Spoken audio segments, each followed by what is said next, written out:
Hello mga igala, maayong adlaw na yung tanan. Ang atong panag-istoryahan karon ay mahitungod sa unsaon paggamit ang was o where. Where. Was o where. So kani siya, pareha sa gyapon natong nauna nga to be verb gyapon ni siya, pero ang nakalahi lang ani niya karon kay kanining maghisgot bitaw taog sa kanang mga nangagi na, mga humana, mga hitabo nga nahumana nilapas na atong gahapon, atong usang adlaw, niaging buwan, niaging tuig ug perte nagyong dugaya. So magamit ta og was og were. Katong is are para to siya sa present sa mga karon panghitabo karon. Kani siyang was ug were para ni siya sa mga nangagi na, human na ba, ning labay na nga mga panghitabo niya. Imuhang istorya sa English unsaon man nimo ni siya pag-istorya katong mga milabay na example gahapon nagsag-ob kog tubig. Unsaon man imo siya pag-istorya sa English nga ning labay naman na gahapon naman na. I was muna siya kay man naman di na ta mo gamit og I am kay kanang I am mao man na siya nahitabo karon was og where katong mga nahitabo na nga human na ming labay na. Muna itong i-discuss karon ato pag-istoryahan unsaon ni siya paggamit. Unsaon mo na siya pag-istorya ba sa English gamit ang ganing was ug were. So ato nang sugdan ato sa atong next slide. Here we go. So para sa itong una, magsugod ta sa was o sa. So positive form. Okay, kaysa magsugod ta diri sa subject pronoun para sa itong nauna na to nga am is are sa to be verb nga present. Excuse me. I am, he is, she is, it is katong sa present. Karon sa was, kuha naman tani, milabay naman sa silbing minglabay na ba kumbaga was, miagi na. So number one, I, he, she, it, singular. Kay gamito na to was. Kay humana. I was, he was, she was, o it was. So, atong himong sentence. Where's my pen? Here we go. Dara akong pen. I was working. He was eating. She was walking. It was good. Kani siya guys, humana ni siya, humana ni dili ni ingon nga karon nahitabo kay I was working when somebody came to my office. Nagtrabaho ko nga sa dihang nagtrabaho ko na iniabot og kalit sa akong opisina. I was working pero human na to siya nga paghitabo. Wala to nga hitabo karon human na, nilabay na. He was eating ice cream yesterday. So gahapon ikaon siya ice cream. She was walking on the park last night, I guess. So human na, di ba? Past na siya, past form na siya. So positive form pa ni siya. It was good. So nindot jud kaayo tong experience. It was good. I enjoyed it much. Nana. So man na, nilabay na. Moto siya was. Dayon ari punta sa negative form para sa atong sa una nga mopuno ra tag not para mahimo siyang negative. So example, I was not working. Wala ko magtrabaho gahapon. I was not working yesterday. I played golf. Na example lang. So more to example. Or sa ato ang kanang gamiton ang kaning contracted form wasn't, was not. So duha ka words was not pero atong contracted mahimo na siyang wasn't. I wasn't working. So I was not na siya gyud. He was not eating. He wasn't eating when I arrived at home. So she was not walking in the park yesterday. So it wasn't good. Dili siya maayo, dili siya nindot, bate siya. It wasn't good. It was not good. So simple na kayo, di ba? So again, ako ang balikon guys ang kaniyang subject pronoun na to nga singular. I, he, she, it, I was, he was, she was, it was. So depende na ninyo. So isumpay ninyo sa inyong sentence ba sa permente na tong timan-an nga kani siyang mo gamit ganita ning was sa positive form kinahanglan ang atong iistorya human na nilabay na gahapon ganina atong usang adlaw atong usang buwan human na muna imong istorya bang human na nahitabo na ang panghitabo. Nya sa negative form, the same concept pun-an ra nato siya not para mahimo siyang negative. Not, I was not. Wala ko mo trabaho gahapon. I was not working yesterday. I am working today. O di ba? I am present to be verb. I was not wala ko magtrabaho gahapon. I am working today. I was not working yesterday, but I am working today. So, di ba? Simple na kayo. He was not or he wasn't eating. She wasn't walking. It wasn't good. Dili na siya maayo. Dili nindot. Okay? Simple na kayo.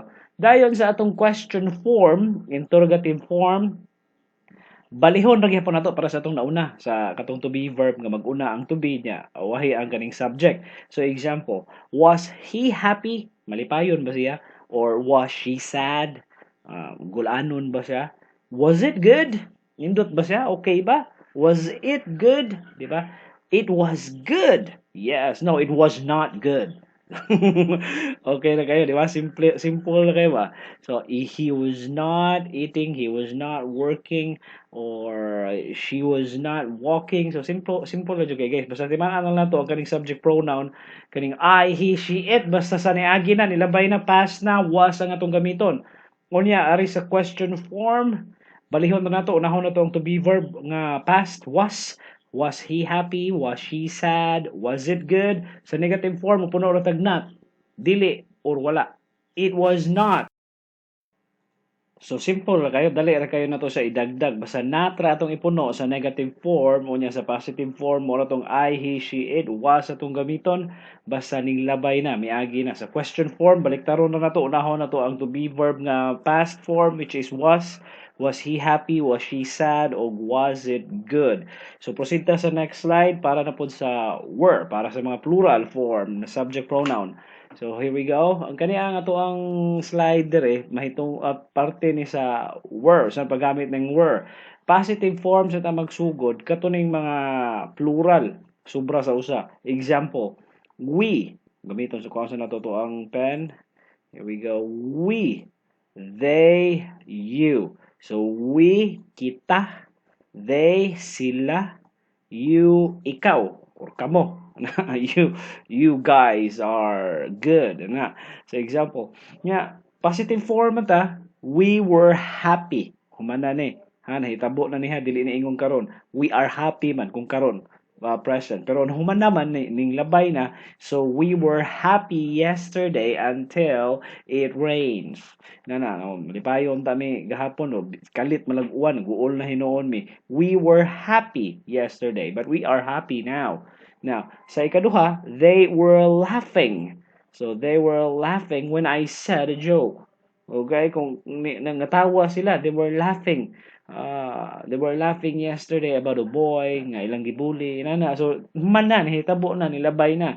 Then, you were watching unsa may inyong gi-watch, Netflix or unsa diha mga sosyalan or TV nga kanang one mo may signal, so I'm not watching anything, but gahapon you were watching a telenovela or something nga nindot inana, di ba? So ayaw mo kalimot guys sa kanang subject pronoun nga we, mga plural ni we, they, you ang atong gamiton kay were. So example, basahon na to, we were happy yesterday, they were laughing. So diri na punta sa negative form, we weren't happy. So wala ta man, dili ta malipayon, we kita, we weren't, we're not. Pero kani siya contracted form na ni siya kaning we're not. So himuon na nato siyang usa ka word lang, instead nga duha siya ka word we're not, mahimo na siyang usa ka word, we weren't happy. So we were not happy. Mo na siya soft nga pagsulti nimo sa English nga dili ka malipayon. Pero human na ni siya. Nahitabo na ni nilabay na ba silbi. Negative form mo puno ra tag not. We weren't happy. So mao na siya but pasabotan niya. Pero kung gusto kag hard approach, kato siyang smooth approach na to siya, soft ba, dili ka siya gahi. We weren't happy with the service. Inana example. Pero example dili kaganahan gyud sa service. Example ang inyong internet provider. So kay dili mo gana, hinay kay mo internet. So dili ka magamit aning contracted form. Ang imong gamiton kaning word per word jud siya nga dili siya contracted. Example, we were not happy with the service. Inana example, we were not happy with the service. You need to terminate this account now. Inana example say hard approach. Kato siya smooth approach. Kato siya soft to siya ba. We weren't happy. Yeah, mo say soft pero pag dili jud soft gusto kag hard approach, approach. We were not happy with the service. Unya sa they, mo ra gyapon the same ra gyapon. They weren't. They were not laughing. Wala sila mga tawa, wala sila malipay. Naguol sila. Na you weren't watching. Wala ka magtan-aw TV. Wala ka magtan-aw salida. You were not.